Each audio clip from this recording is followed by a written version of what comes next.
ধোকার ডালনা বানাতে আমরা প্রথমে নিচ্ছি 3 বাটি ডাল, এক ছোলার ডাল আর 1 বাটি মটর ডাল। এটাকে ভিজিয়ে রাখছি 4 থেকে 5 ঘন্টা। তারপর ওটাকে পেস্ট করে নেবো ওর মধ্যে আদা কাঁচা লঙ্কা দিয়ে।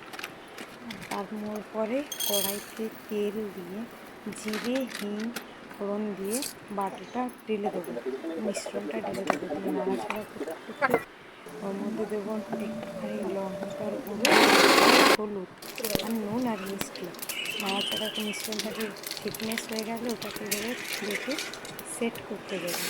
সেট করতে দেওয়ার পরে ঠান্ডা হয়ে গেলে ওটাকে গোল কাটিং দিয়ে আমরা কেটে নেবো। কেটে আপনারা অন্য কোনো সাইজেও কাটতে পারেন, ওইভাবে কেটে নেবো, দিয়ে ডিপ ফ্রাই তেলে ফ্রাই করবো। গ্রেভি ফ্রাই করে ওটাকে তুলে রাখবেন। নেক্সট প্রসেস যে গ্রেভিটা বানানো, কড়াইতে তেল অ্যান্ড ঘি অ্যাড করে দেব। ঘিটা আপনার পরিমাণ মতন, তেলটা তো দিতে হবে জানেনই, মিনিমাম 3 চামচ। ওর মধ্যে গোটা গরম মশলা দেবো। গোটা গরম মশলা দেওয়ার পরে আদা বাটা বাটাটাকে একটু কষিয়ে তারপরে একটু লঙ্কার গুঁড়ো দিয়ে একটু নাড়াচাড়া করে কষিয়ে ওর মধ্যে দেবো এবারে কাজু আর দইকে বেটে করে মিশ্রণটা দেবো, দিয়ে করে কষিয়ে নিয়ে কিছুক্ষণ ওর মধ্যে কিছুটা জল অ্যাড করবো।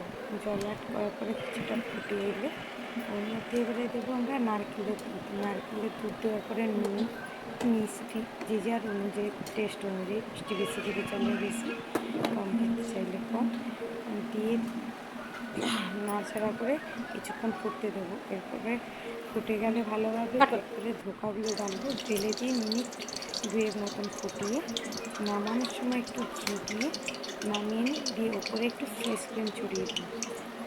ফ্রেশ ক্রিমটা অপশনাল, আপনি দিতে চাইলে দিতে পারেন, না দিতে চাইলে না দিতে পারেন।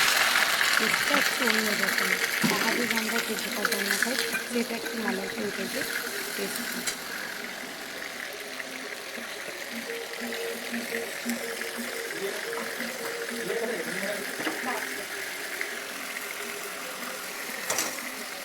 ওখান থেকে একটা সব মারতে তো আমার ওখানে নিজে ঢোকা হয়ে একটা সব মার ওইখানে পকেটে তুলে দিই।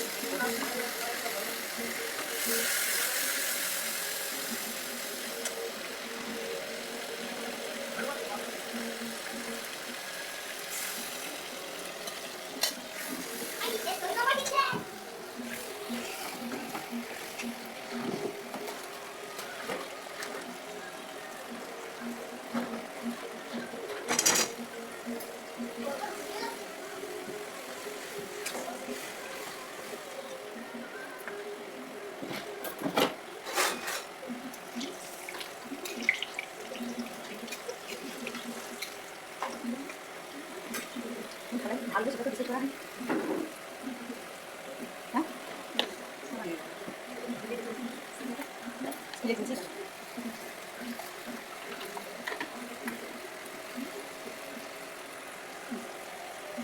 তোর ভাইটা দিতে বলা হয় ভালো ভালো সেটা ঠিক করে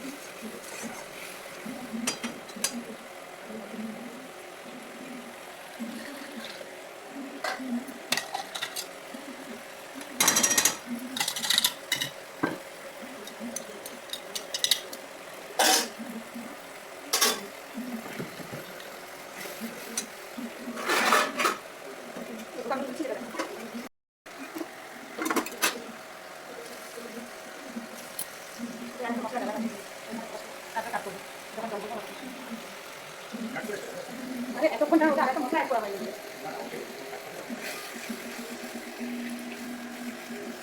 কাট করো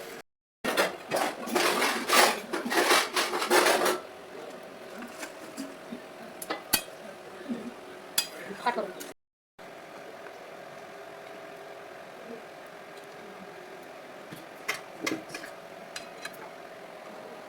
দেখে দিয়ে পাশে ঝোলটা না করে ঝোলটা না বেশি করা আছে, দুটো করা আছে।